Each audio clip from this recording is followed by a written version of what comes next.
But आपका जो time cut रहा है that is the negative mark. आप ये सोचो कि यार इतनी कम उम्र में एक बच्चे का ये डिसाइड कर पाना, सोचो लोग तो अपने कपड़े की टी शर्ट नहीं डिसाइड कर पाते। घर पे पढ़ाई में और यहाँ पढ़ाई में क्या आपको मदद मिली? नमस्कार बच्चों, तो आज मैं आपको एक बहुत ही समझदार, बहुत ही एक नायाब बालक से मिलवाने वाला हूं, जिन्होंने लास्ट ईयर से तैयारी कर रहे हैं। वो लास्ट ईयर उनका आईक्यूएम निकलते निकलते रह गया। यार ऐसे बच्चों से मिलने में ना मुझे बहुत क्यूरियोसिटी रहती है कि जो मुझे उनसे जानना होता है कि यार जब आपका आईक्यूएम जस्ट बहुत करीब था और आप एक स्टेज पे बढ़ने के इतने करीब थे और वहां से आपने डाउनफॉल देखा और फिर वापस अपने आप को बूम किया, उन बच्चों की सक्सेस स्टोरी जानने में ना मुझे बहुत क्यूरियोसिटी रहती है। तो आइए बात करते हैं। हमारे साथ हैं Rishabh Siddharth. Rishabh, welcome to Olympiad वाला। सो फर्स्ट ऑफ ऑल, कैसी चल रही तैयारी? अच्छी चल रही है। ऋषभ से आज हम बहुत सारी बातें करने वाले हैं, इनके अप्स एंड डाउन जानेंगे। तो ऋषभ, कब से आप आईक्यूएम की तैयारी कर रहे हो? सर, पिछले साल के स्टार्टिंग से। पिछले साल आप अभी 10th में हो? Yes sir. तो 9th की स्टार्टिंग से कर रहे हो? Yes sir. 9th की भी या 8th के एंड से? एक्चुअली 8 के स्टार्टिंग से, बिकॉज मैंने 9th किया ही नहीं ना। 9th मेरा NIUS की वजह से स्किप हो गया। 8th किया, अच्छा, स्किप होकर 10th में पहुंच गया। तो 9th class actually full skip. ये भी बहुत अच्छी बात जानने को मिली कि ये ओपन बोर्ड से 9-10 दे रहे हो आप ना, और ओपन बोर्ड से ही आप 11-12 दोगे।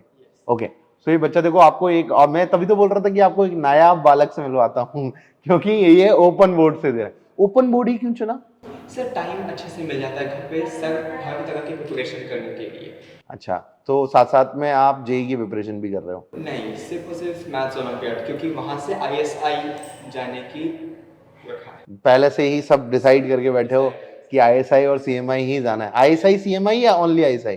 सिर्फ ISI। सिर्फ इनको ISI जाना है। आप ये सोचो कि यार इतनी कम उम्र में एक बच्चे का ये डिसाइड कर पाना, सोचो लोग तो अपने कपड़े की टी शर्ट नहीं डिसाइड कर पाते कि कौन सी पहनूं, मम्मी से पूछूं, ठीक है, और ये अपना फ्यूचर भी डिसाइड करके बैठे कि मुझे जाना है, तो जिद है इनकी कि यही करना है।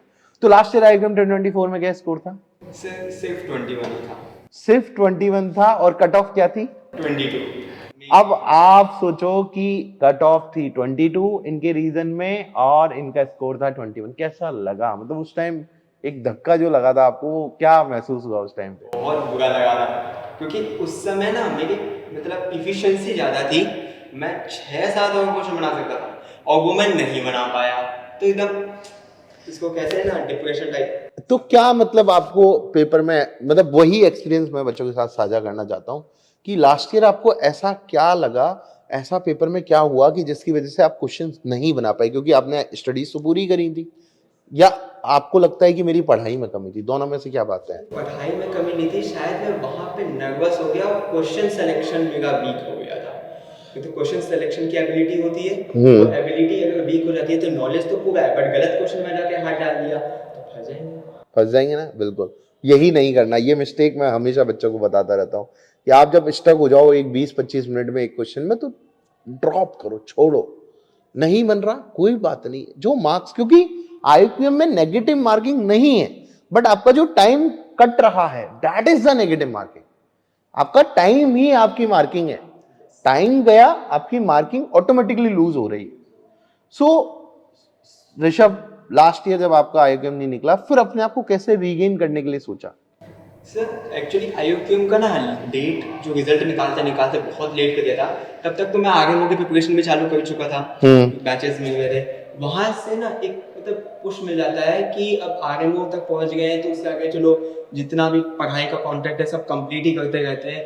और वैसे भी फर्स्ट हिट था 8th क्लास में, तो पता है कि 8th क्लास में तो शायद बहुत कम स्टूडेंट्स का ही निकलता है। इवन पिछली ईयर तो 8th क्लास से अगर हम जो लिस्ट निकलता है आरएमओ का, जो लिस्ट एक निकलता है ना, आरएमओ आईक्यूएम कौन कौन क्वालिफाई किया उसका लिस्ट, उसमें 8th क्लास से बहुत ही कम स्टूडेंट्स थे, 10th एंड 11th से ज्यादा थे। तो मुझे दुख हुआ, बट ऐसा भी नहीं था कि अब अगले साल छोड़ दो, क्योंकि ऑलरेडी 8th का कम स्टूडेंट्स हो गए, तो ठीक है, मेगा भी नहीं हुआ, इट्स ओके। ये सोचना पड़ेगा यार अपने को कि अगर अपने को इनमो तक आगे तक जाना है, IMOTC जाना है, IMO तक जाना है, तो आपको ये स्ट्रेटेजी रखनी पड़ेगी कि आप एक्सपीरियंस के साथ ही निकाल पाओगे चीजें। सो अभी आप इस साल आप ऐसा सोचते हो कि अगर, सबसे पहले तो बताओ पीडीसी का एक्सपीरियंस कैसा लग रहा है? सर बहुत अच्छा लगा। यहाँ पे सारे जो स्टूडेंट्स हैं वो काफ़ी फोकस्ड हैं और एक दूसरे के मतलब फोकस में क्या होता है ना, एक टफ क्वेश्चन आ जाता है तो 2 लोग 3 लोग बैठ के करते हैं तो वो क्वेश्चन आसानी से सॉल्व हो जाता है।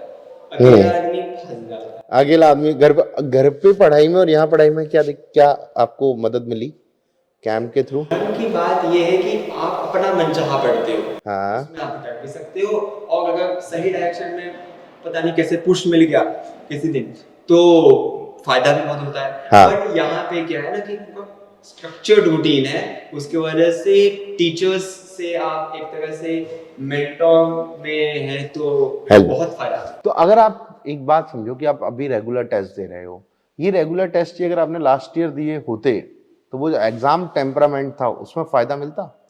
जरूर मिलता जरूर मिलता। तो इस साल अभी आपने हाईएस्ट पीडीसी में क्या स्कोर किया है? सर 70 मार्क्स और लोएस्ट? Sir 12 marks. तो देखो अप्स एंड डाउन तो हमेशा रहेंगे। हाईएस्ट 70 मार्क्स इन्होंने स्कोर किए, लोएस्ट 12 तक भी आए हैं। सो 12 जब आपके आए तो उसके नेक्स्ट डे वाले पेपर में कितने आए थे? सर 12 के बाद एक्चुअली क्या हुआ था ना, मेरी तबीयत ही खराब हो गई थी मैं अगला दिन का दिया ही नहीं, बट हाँ उसके अगले दिन का दिया था तो वो 51 हो गए थे। मतलब एक दिन का स्किप हो गया। हाँ, जैसे अगर कोई आपको बच्चा बोलता है ना कि मैंने 12 से सीधा 51 जंप मारा, तो ये मत मानना कि वो जो है 2 दिन में ही पढ़ा था, उसकी पुरानी प्रिपरेशन है तभी वो अच्छा कर पाया है। सो आपका फ्यूचर तो एस्पिरेशन तो सीधा आईएसआई की, मुझे आईएसआई की ही तैयारी करनी। सो फिजिक्स केमिस्ट्री नहीं पढ़नी?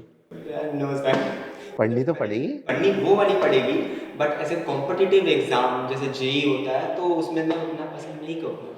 इनको जेई देना ही नहीं है, इनको सीधा सीधा इन्होंने टारगेट डिसाइड किया हुआ है। तो अब इसकी जर्नी के साथ ना हम आपको रेगुलर टच में रखेंगे, क्योंकि ऐसे बच्चे आपको इंडिया में बहुत कम मिलेंगे जो अपना को एक स्टक करके बैठे कि भैया मुझे यही करना है, मैं इसी अप्रोच के साथ चल रहा हूँ, और उसी गाइडेंस में ये लोग चल रहे हैं। ठीक है। सो ऋषभ के साथ और मजा आएगा आगे की बातें करने में। अभी तो ये एक्सपीरियंस जनरेट कर रहे हैं अपना, मैं इनकी और सक्सेस स्टोरीज रिकॉर्ड करूंगा। ठीक है। सो मिलते हैं आगे के अपकमिंग सेशंस में। Thank you so much Rishabh. Thank you sir.